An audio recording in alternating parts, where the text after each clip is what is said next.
people down there getting a mess of fish to eat. They never turned nobody down. They always give them something, some fish. Back in them days, a mess of fish was money was scarce. And my dad did that for 50 years after he quit doing that. Then he went blue fishing in a skiff. Same kind of type boat that Henry Parker and Crawford Savage and different ones around Ocean City had for catching sturgeons. They used to land off and on the beach with those sturgeon boats. And they'd take the roe out of them, and they called it rubbing it, salt it down, and they'd ship out. That brought good money. But those sturgeons in those days weighed 300-400 pounds. Great big sturgeon. They got good price for them.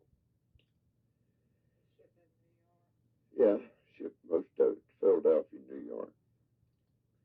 And then when the inlet cut in 33,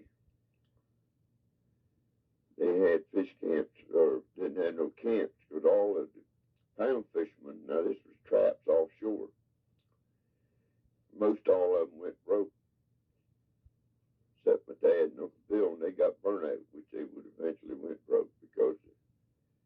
And the sport fishing started up. Well, then after the inlet was cut in 33, then they started having party boats here. And Jack Townsend and Paul Townsend, they started catching marlin off there. And then the regular party boats would take these Pennsylvania people, come down here and go up to wrecks and fish bottom fish. And then they got so much money in this marlin fishing, they all just more or less casted them aside. And